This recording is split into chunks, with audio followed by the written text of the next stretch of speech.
Guys, great news. So I was able to edit the firmware and I got the hold on, I'm sorry, I'm moving the camera so much.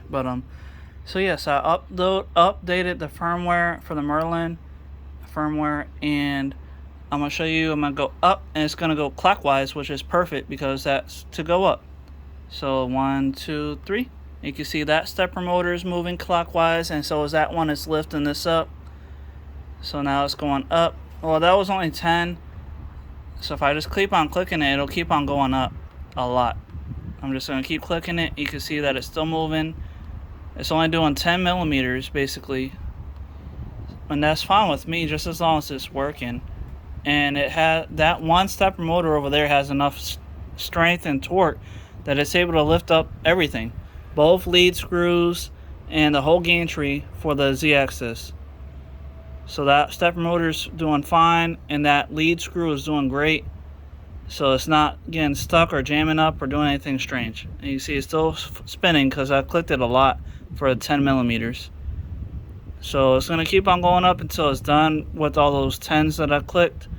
I could change the amount, but I don't care about that. I just wanted to make sure it keeps on going up. Either way, I'm glad you guys are watching these videos about all this. I know it's a lot to go through. I mean, that's the thing about 3D printers. It's a lot of learning curves and like a big process to get what you're trying to get it to do. And I've known that for years. That's one of the reasons why it took me this long to even get to this point, because I started trying to make a 3D printer twice. Like, I made a really big one once, and it was probably bigger than this one, but now I'm just trying to make this one a really big one, like, cause I do like the height, because of the fact that it's 1,000 millimeters, which is about 2 feet, I believe. And cause I think 1,000 millimeters is probably like 1 foot. So since it's pretty tall, but either way, I don't know. I have to figure out exactly how long 1,000 millimeters would be. Either way, I know it is going to be really tall, which is fantastic.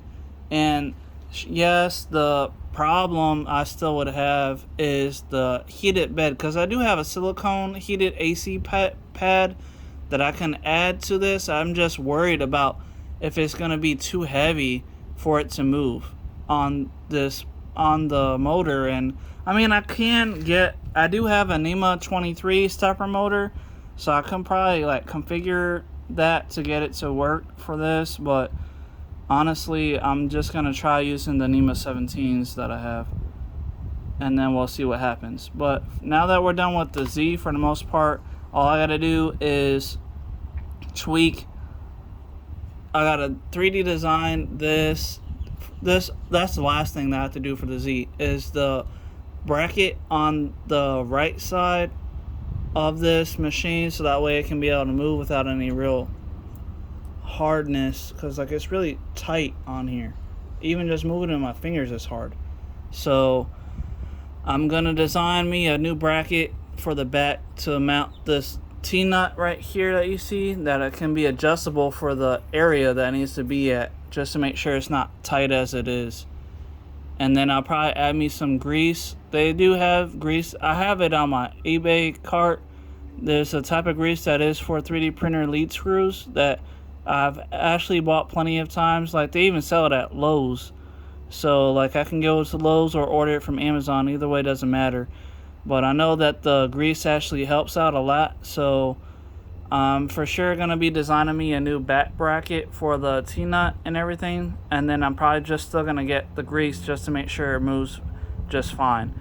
But so far, I don't even think there's really a big need for a dual Z axis for this machine, because it's pretty tight on this side, but everything is still moving and functioning, it seems like, just fine the way it is.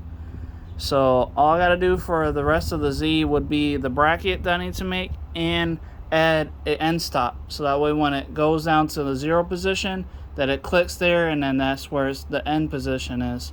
And that would be fantastic too, because then for sure it'll know there's that 1,000 millimeter tallness that it can print out in. Anyway, thank you guys for watching. I'll see you guys next time. Goodbye.